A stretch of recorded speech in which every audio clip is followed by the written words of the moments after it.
ಸ್ವಂತ ಮನೆ ನಿರ್ಮಿಸಿಕೊಳ್ಳಲು ನಮಗೆ ರಾಜ್ಯ ಸರ್ಕಾರ ಮತ್ತು ಕೇಂದ್ರ ಸರ್ಕಾರದಿಂದ 3 ಲಕ್ಷದಿಂದ 5 ಲಕ್ಷ ಸಹಾಯಧನ ಸಿಗ್ತಾ ಇದೆ ಸ್ನೇಹಿತರೆ. ಹೌದು, ನೀವು ಕೇಳ್ತಾ ಇರೋದು ಸತ್ಯ ವೀಕ್ಷಕರೇ. ನೋಡಿ, ಏನಂದರೆ ನಮ್ಮ ಪ್ರಧಾನಮಂತ್ರಿಗಳು 3ನೇ ಬಾರಿ ಈ ಸಲ ಅವರು ಒಂದು ಸರ್ಕಾರವನ್ನು ರಚನೆ ಮಾಡಿದ್ದಾರೆ. ಇವತ್ತು ಪ್ರಧಾನಮಂತ್ರಿಗಳಾಗಿ ಬಡವರಿಗೆ, ದಲಿತರಿಗೆ ಸಹಾಯ ಮಾಡಬೇಕು ಅಂತೇಳಿ ಒಂದು ಹೊಸ ಸ್ಕೀಮನ್ನು ತಂದಿದ್ದಾರೆ ಸ್ನೇಹಿತರೆ. ಅದು ಏನಪ್ಪ ಅಂತಂದರೆ ಆವಾಸ್ ಯೋಜನೆ ಅಂತ ಹೇಳಿ. ಇದರ ಹೆಸರು ಬಂದ್ಬಿಟ್ಟು ಆವಾಸ್ ಯೋಜನೆ ಅಂತ ಹೇಳಿ. ಹೆಚ್ಚಿನದಾಗಿ ಗ್ರಾಮೀಣ ಪ್ರದೇಶದಲ್ಲಿ ವಾಸಿಸುವಂಥ ಜನರಿಗೆ ಅವರಿಗೆ ಒಂದು ಸೂರನ್ನು ಕಟ್ಟಿಸ್ಕೊಡ್ಬೇಕು, ಅವರಿಗೊಂದು ಮನೆನ ಕಟ್ಟಿಸ್ಕೊಡ್ಬೇಕು ಅಂತ ಹೇಳಿ ಒಂದು ಒಂದು ಪಾಯಿಂಟನ್ನು ಇಟ್ಟಿದ್ದಾರೆ. 5 ಲಕ್ಷ ಅಂದರೆ ಎಷ್ಟು, 3 ಲಕ್ಷದಿಂದ 5 ಲಕ್ಷದವರೆಗೆ ಕಂತಾಗಿ 50,000 ಕಂತಾಗಿ ಅವ್ರಿಗೆ ಹಣನ ಕೊಡ್ತಾ ಇದ್ದಾರೆ. ಸಹಾಯಧನವನ್ನು ನೀಡ್ತಾ ಇದ್ದಾರೆ PM ನರೇಂದ್ರ ಮೋದಿಯವರು. ಜೊತೆಗೆ ನಮ್ಮ ರಾಜ್ಯ ಸರ್ಕಾರದವರು ಕೂಡ ಸಹಾಯಧನವನ್ನು ಕೂಡ ನೀಡ್ತಾ ಇದ್ದಾರೆ. ಅವರು ಕೂಡ 1 ಲಕ್ಷವನ್ನು ಸಹಾಯಧನವನ್ನು ನೀಡ್ತಾ ಇದ್ದಾರೆ. ಒಟ್ಟಾರೆಯಲ್ಲಿ ಇದು ಒಂಥರ ಬಂಪರ್ ಸುದ್ದಿ ಇದ್ದಂಗೆ. ನೀವು ಇದನ್ನು ವಿಚಾರಿಸ್ಬೇಕು ಅಂತಂದರೆ ನಿಮ್ಮ ಹತ್ತಿರದ ಗ್ರಾಮ ಪಂಚಾಯಿತಿಯಲ್ಲಿ ವಿಚಾರಿಸ್ಬೇಕು. ಹಾಗಾದರೆ ನಾವು ಏನಂತ ಕೇಳಬೇಕು, ನಾವು ಯಾವ ಸ್ಕೀಮ್ ಅಂತ ಕೇಳಬೇಕು ಅಂದರೆ ನೀವು ಪ್ರಧಾನಮಂತ್ರಿ ಆವಾಸ್ ಯೋಜನಾ ಅಂತ ಹೇಳಿ ಕೇಳಬೇಕು. ಅಂದರೆ 2016ರ ಆರಂಭದಲ್ಲಿ ಇದನ್ನು ಇಂದಿರಾ ಗಾಂಧಿ ಆವಾಸ್ ಯೋಜನೆ ಅಂತೇಳಿ ಕರಿತಾಯಿದ್ರು. ತದನಂತರ ಭಾರತದ ಪ್ರಧಾನಿಯಾಗಿ ನಮ್ಮ ನರೇಂದ್ರ ಮೋದಿಯವರು ಇದಕ್ಕೆ ಬರೀ PM ಆವಾಸ್ ಯೋಜನಾ, ಪ್ರಧಾನಮಂತ್ರಿ ಆವಾಸ ಯೋಜನಾ ಅಂತೇಳಿ ಹೆಸರನ್ನು ಇಟ್ಟರು. ಈಗಾಗಲೇ 2.6 ಕೋಟಿಯಷ್ಟು ಮನೆಗಳನ್ನು ನಿರ್ಮಾಣ ಮಾಡಿಕೊಟ್ಟಿದ್ದಾರೆ ನಮ್ಮ ಪ್ರಧಾನಮಂತ್ರಿಗಳು. ಎಷ್ಟು ದೊಡ್ಡ ಮನೆಗಳು ಅಂತಂದರೆ 2.5 ಕೋಟಿ ಅಂದರೆ ಅದೇನು ಸಾಮಾನ್ಯ ಅಲ್ಲ, ತುಂಬ ದೊಡ್ಡದೆ.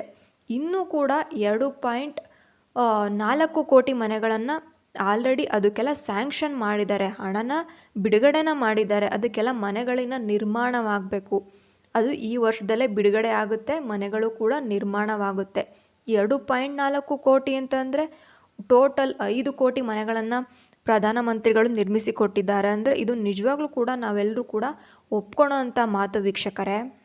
ಈ ಯೋಜನೆಗೆ ಬಂತಂದರೆ ಗ್ರಾಮೀಣ ಪ್ರದೇಶದಲ್ಲಿ, ನೀವೇನಾದರೂ ಗ್ರಾಮೀಣ ಪ್ರದೇಶದಲ್ಲಿ ಹಳ್ಳಿಗಳಲ್ಲಿ ಮನೆಯ ನಿರ್ಮಾಣ ಮಾಡಿದ್ರೆ 3 ಲಕ್ಷವನ್ನು ಕೊಡ್ತಾರೆ, 3ರಿಂದ 4 ಲಕ್ಷ.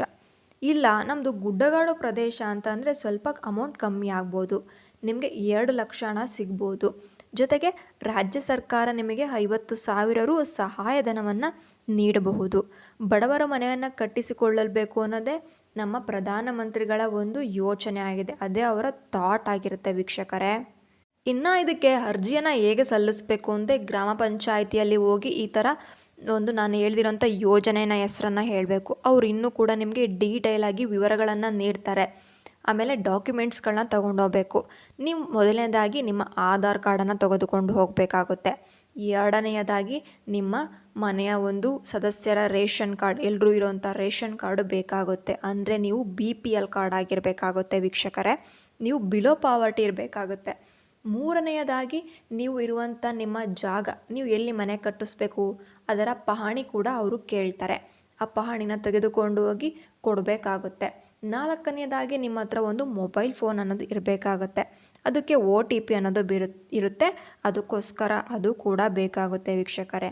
ಇಲ್ಲ ಗ್ರಾಮ ಪಂಚಾಯಿತಿಯಲ್ಲಿ ಇದನ್ನು ನಮಗೆ ಡೀಟೇಲ್ಸ್ ಕೊಟ್ಟರು, ಅವರು ಅಪ್ಲಿಕೇಶನ್ನ ಮಾಡಿಕೊಡ್ಲಿಲ್ಲ ಅಂದರೆ ನೀವು ಗ್ರಾಮ ಒನ್ಗೆ ಹೋಗಿ, ಬಾಪೂಜಿ ಸೆಂಟರ್ಗೆ ಹೋಗಿ ನೀವು ಇದನ್ನು ಅಪ್ಲೈ ಮಾಡಬೇಕು. ಖಂಡಿತವಾಗ್ಲೂ ಅವ್ರು ಅಪ್ಲೈ ಮಾಡಿಕೊಡ್ತಾರೆ. ಅದಾದಮೇಲೆ ನಿಮಗೆ ಹೆಚ್ಚಿನ ಮಾಹಿತಿ ನಿಮ್ಮ ಮೊಬೈಲ್ನಲ್ಲಿ ವೆಬ್ಸೈಟನ್ನು ನಾನು ನನ್ನ ಡಿಸ್ಕ್ರಿಪ್ಷನಲ್ಲಿ ಹಾಕಿದ್ದೀನಿ. ಆ ವೆಬ್ಸೈಟ್ ಮುಖಾಂತರ ನೀವು ಇನ್ನೂ ಕೂಡ ಮಾಹಿತಿಯನ್ನು ತೆಗೆದುಕೊಳ್ಳಿ ವೀಕ್ಷಕರೇ. ಇದೇ ರೀತಿಯ ಮಾಹಿತಿ ಅಪ್ಡೇಟ್ಸ್ಗಾಗಿ ನಮ್ಮ ಚಾನಲನ್ನು ಸಬ್ಸ್ಕ್ರೈಬ್ ಮಾಡಿ. ವಿಡಿಯೋ ಇಷ್ಟ ಆದರೆ ಲೈಕ್ ಮಾಡಿ ಸ್ನೇಹಿತರೆ.